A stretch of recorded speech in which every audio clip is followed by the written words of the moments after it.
নমস্কার বন্ধুরা, ঘটি বাটির রসুই ঘরে আপনাদের সবাইকে স্বাগত। আজকে আমি বন্ধুরা আপনাদের শেখাবো পেঁয়াজ পোস্ত কি করে করে। লাগছে পেঁয়াজ, পোস্ত, কাঁচা লঙ্কা, আদা।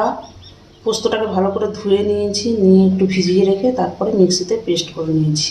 একদম মিহি পেস্ট করে নিয়ে একটু আদা বাটা আছে, সঙ্গে লাগবে একটু আদা বাটা, একটু রসুন বাটা, একটু ধনেপাতা কুচি, লাগছে নুন, পোস্ত, ধনে গুঁড়ো, হলুদ গুঁড়ো, সর্ষের তেল, লঙ্কা গুঁড়ো, একটু কাশ্মীরি লঙ্কার গুঁড়ো। পেঁয়াজ যেহেতু মিষ্টি, মিষ্টি চিনি না দিলেও চলবে, যারা খাবেন তারা দেবেন, না খাবেন দেবেন। এটা আমি সম্পূর্ণ সর্ষের তেলে করবো পেঁয়াজ পোস্তটা। পেঁয়াজ পোস্ত সর্ষের তেল ছাড়া ভালো যাবে না, সর্ষের তেল দিলে ভালো হবে।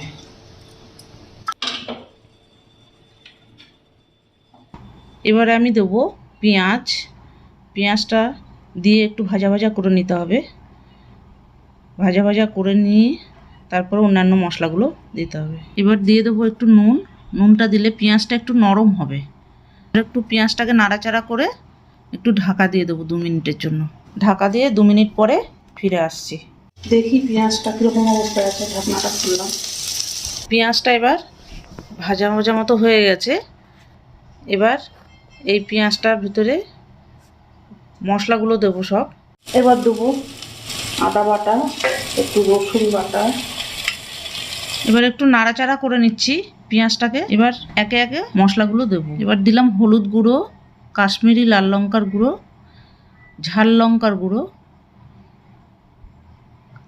ধনে গুঁড়ো, জিরে গুঁড়ো, একটু নুন। এবার মশলাটাকে একটু নাড়িয়ে দেবো।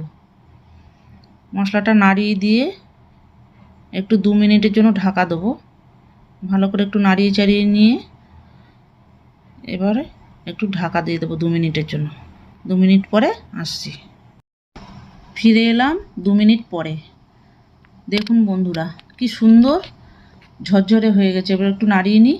পেঁয়াজটা ভাজা ভাজা ভালোই হয়ে গেছে, রঙটাও কি সুন্দর এসে গেছে। এবার দেবো পোস্ত বাটা। পোস্ত, কাঁচা লঙ্কা বাটা। পোস্তটাকে মিহি করা যাবে না, একটু দানা দানা থাকবে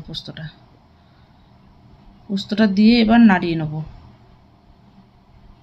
পোস্তটাকে দিয়ে একটু ভালো করে নাড়াচাড়া করে পোস্তটাকে নাড়াচাড়া করে নিচ্ছি। ভালো করে নাড়াচাড়া করে এবার দেবো কাঁচা লঙ্কা কুচিগুলো দিয়ে আবার একটু নাড়াচাড়া করব।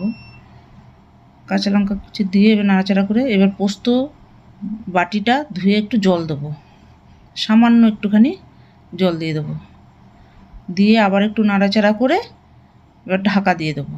2 মিনিটের জন্য ঢাকা দিয়ে দেবো। দেখি আমার পেঁয়াজ পোস্তটা রেডি হয়ে গেছে। এবার নামাবো, ঢাকনাটা খুলি। একটু ধনেপাতা কুচি দিয়ে দেবো আর একটু ওপর থেকে কাঁচা সর্ষের তেল একটু ছড়িয়ে দিলাম। পেঁয়াজ পোস্তটা এবার রেডি হয়ে গেছে। একটু নাড়াচাড়া করে গরম ভাতের সাথে বন্ধুরা জমে যাবে একদম। পেঁয়াজ পোস্ত কি সুন্দর ঝরঝরে হয়েছে দেখুন। পেঁয়াজ পোস্তটা এবার আমার রেডি হয়ে গেছে, সার্ভ করে দেবো। পেঁয়াজ পোস্তটা আমার রেডি হয়ে গেছে দেখুন বন্ধুরা, সার্ভ করে দিয়েছি গরম গরম ভাতের সাথে। কাঁচা লঙ্কা, পেঁয়াজ, গন্ধরাজ লেবু আর পোস্ত। এই পেঁয়াজ পোস্তটা একটু গরম গরম খেতে হবে, ঠান্ডা হয়ে গেলে ভালো লাগবে না।